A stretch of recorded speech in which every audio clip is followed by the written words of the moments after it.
출애굽기 25장 1절부터 9절 말씀 마음을 집중하시고 함께 읽어보십니다.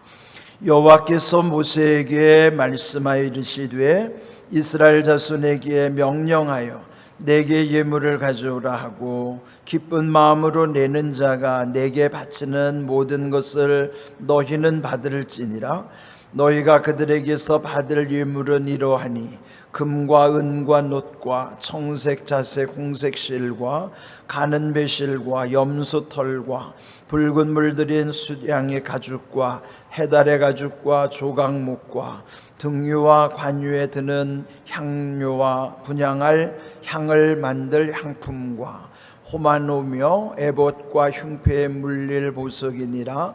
내가 그들 중에 거할 성소를 그들이 나를 위하여 짓되 물은 내가 네게 보이는 모양대로 장막을 짓고 기구들도 그 모양을 따라 지을지니라.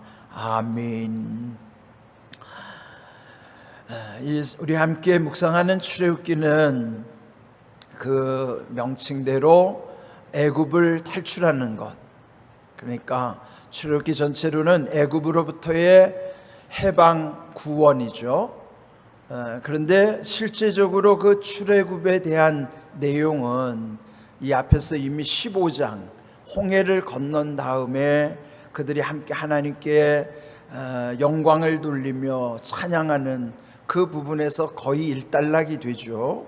그리고 홍해를 건넌 이후에 신의 광야, 신의 산에서 하나님께로부터 받는 십계명과 율법, 그런데 이제 오늘 읽은 말씀부터 25장에서 31장까지는요 그 앞으로 하나님의 임재를 상징하는 그 성막을 어떻게 만들 것인가, 성막 제조법과 그리고 거기서 헌신하는 제사장들의 직무에 관한 말씀이 31장까지 계속이 되는 것입니다. 전체 40장까지를 보시면 실제 출애굽 상황에 관한 것은 한 3분의 1 정도의 내용이고, 그리고 나머지 이후의 부분은 그 거룩한 백성으로서 하나님 앞에서 어떻게 살아가야 되는가 하는 그 율법, 10가지 계명과 율법, 또 법규에 관한 말씀, 그리고 하나님의 임재하심에 관한 성막, 그리고 제사장 직무에 관한 그 규례들에 대한 말씀으로 이루어져 있다 하는 것입니다. 자, 오늘 읽은 말씀 9절까지 내용을 보시면은 먼저 하나님께서 모세에게 말씀하여 이르시되라고 시작이 되잖아요. 방금 말씀드린 대로 25장으로부터 31장까지는 또 하나의 맥락을 이루고 있어요. 그런데 그 말씀의 특징은요, 여호와께서 모세에게 말씀하여 이르시되라고 하는 이 문장 25장 1절 이 말씀이 그 31장까지 보면 7번 반복되고 있어요. 성경은 어떤 의미로 보면은 아주 확실한 어떤 의미를 부여하고 있다는 것이죠. 하나님이 어떤 의도를 가지시고 말씀하신다고 하는 거예요. 그러면 여기 7번 계속 말씀하시는 내용도 어찌 보면은 이 모세오경 전체에서 창세기를 기록할 때에도 첫째 날부터 여섯째 날 그리고 일곱째 날 안식할 때까지 그 중요 사항의 핵심은 하나님이 말씀으로 창조하셨다고 하는 내용이에요. 천지 창조도 하나님의 말씀 가운데 이루어진 것처럼 지금 이 출애굽의 과정 속에서 그 성막을 제작하고 또 제사장의 규례를 말씀해 주시는 내용도 이렇게 7번 강조가 되고 있다 하는 내용이에요. 이제 구체적으로 말씀드리면 좀 25장 1절에도 나왔지만 30장에도 보면 11절, 17절, 22절, 34절 그리고 31장 1절과 12절 이렇게 이제 7번 동일한 패턴으로 말씀하고 있다 하는 것입니다. 자, 오늘 이 내용 1절 2절에서 보시면 앞 1절에서는 말씀하셨고 2절에서는 명령하셨어요. 그러면 말씀 속에는 대부분이 하나님의 명령이에요. 그 명령 중에 오늘 주시는 명령은 내게 예물을 가져오라, 하나님께 예물을 가져오라고 그 백성들에게 명령하는 것이죠. 그런데 예물을 드릴 때의 마음가짐은 기쁜 마음으로 내는 자가 내게 바치는 모든 것을 너희는 받을지니라. 아무 예물을 다 받는 것이 아니고 명령했지만 억지로 가지고 오는 예물, 마지못해서 드리는 예물은 받지 말아라, 그런 뜻이에요. 다만 명령 가운데 기쁜 마음으로 내는 이들의 예물만 받아라, 그 말이에요. 그렇다면 우리도 예물을 드릴 때 억지로 하거나 마지못해 하는 것은 하나님도 기뻐하시지 않아요. 또 더 정확히 말하면 하나님은 그런 예물을 원치도 않으시지만 받지도 않으시는 거예요.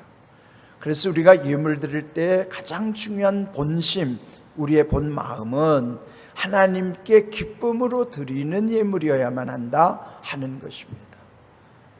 그래서 여기 이제 하나님이 그 예물을 명령하시는 이유도 있어요. 여기 보면 예물에 대한 목록이 다 나와요. 3절 이하에 보시면 금과 은과 놋, 이거는 아주 값비싼 것이죠. 그러나 그 다음에는 좀 값이 덜한 청색, 자색, 홍색실, 또 가는 배실, 또 염소털, 이제 이것은 조금 값이 덜 나가는 거예요. 그러니까 뭐 그 중에는 좀 비싼 것을 드리는 사람도 있지만 가난한 사람은 그렇게 못하는 사람도 있습니다.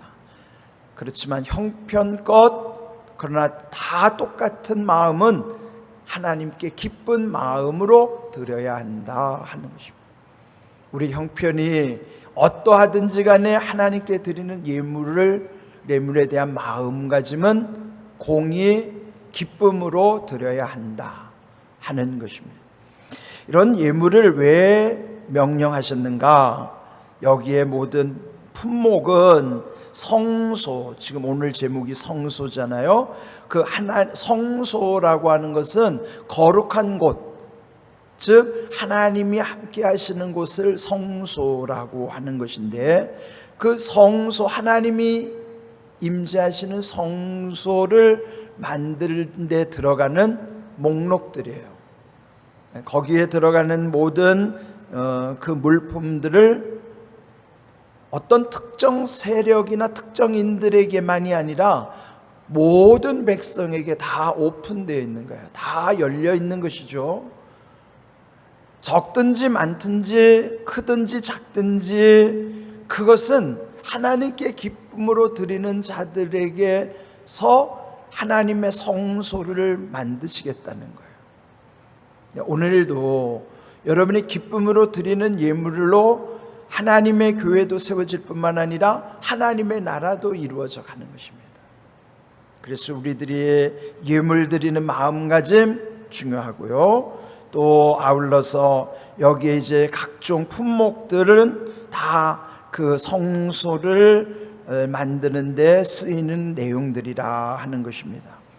또 6절 보시면 등유와 관유에 드는 향료, 등유라는 것은 불을 밝히는 데 들어가는 기름이고, 관유는 제사를 드릴 때 이 제물에다가 붓는 기름, 그러니까 이게 불을 밝히는 기름은 등유, 제물에다가 이렇게 뿌리는 기름은 관유라고 하는 것이죠. 거기에 들어가는 각종 향료, 분향할 향 품목들, 그리고 호마노, 에봇, 흉배.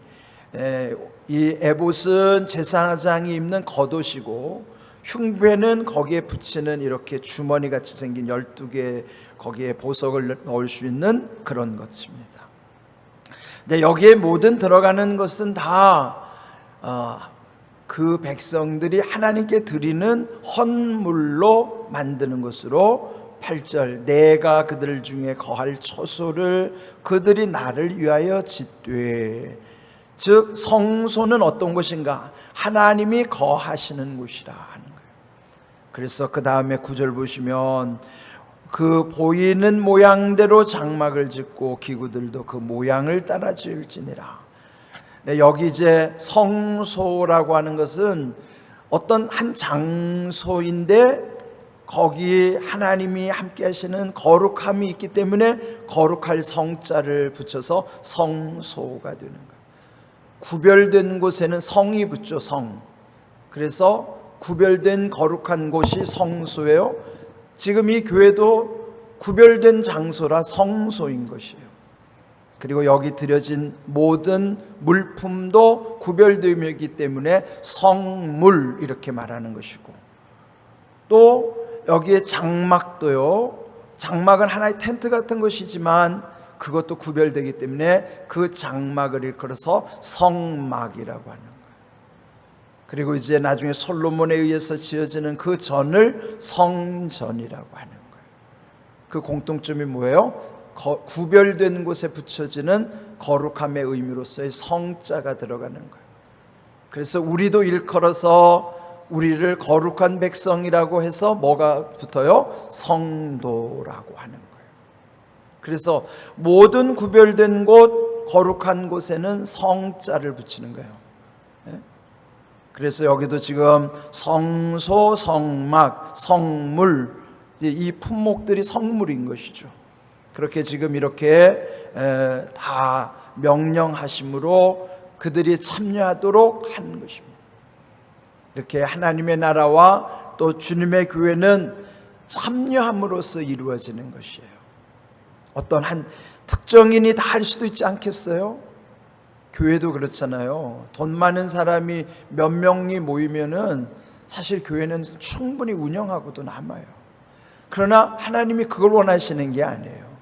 어떤 돈 많은 특정인 몇 명이 모여서 그들에 의해서 교회가 움직여지길 원하지 않으세요. 교회야말로 정말 모든 사람들이 함께 모이는, 여러분 교회에 참여하는 인원만큼 다양한 곳이 세상에 어디 있겠어요? 대개 모임들이라고 하는 것은 그 모임에 모이는 사람들의 형편들이 비슷한 사람들끼리 모인다고요. 근데 교회는 그렇지 않아요. 남녀노소, 빈부, 귀천, 지위, 고하를 막론하고 모두가 참여하지만 여기에서 그리스도 안에서 다 하나가 되게 하시는 곳이 주님의 교회입니다.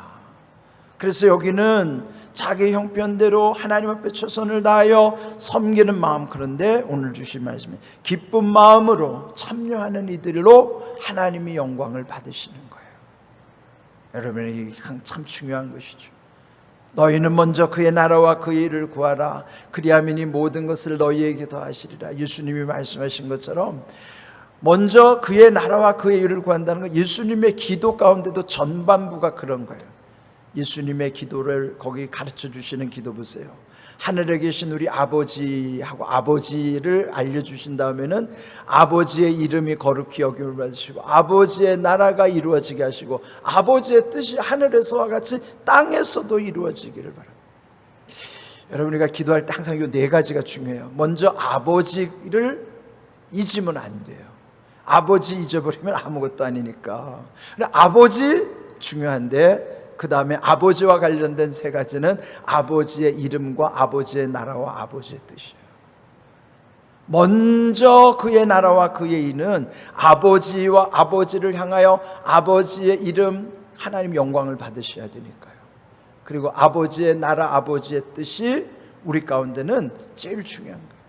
우리의 모든 기도의 제목은요, 아버지 안에서 아버지의 이름과 아버지의 나라와 아버지의 뜻 안에서 이루어져야 돼요. 여러분들 기억하세요.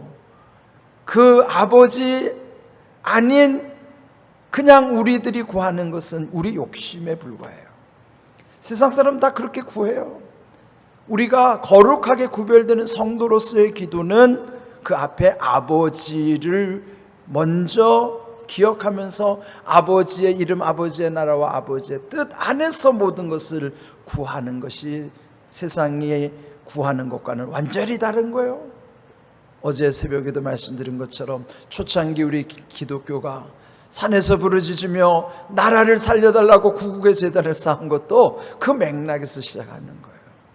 그래서 여러분의 모든 기도도요, 그냥 여러분의 아쉬움을 토로하는 기도, 그건 기도 아니에요. 기도는 아버지를 찾으면서 아버지의 이름, 아버지의 나라와 아버지 뜻 안에서 여러분의 소원이 이루어지게 하는 것이, 그게 참된 기도예요. 물론 그런 모든 우리의 이 전제를 분명히 하고 오늘 말씀 주신 대로 기쁜 마음으로 하나님과의 관계 맺기를 여러분 삶 속에서 계속 이어져 가기를 주님의 이름으로 축복합니다. 아멘.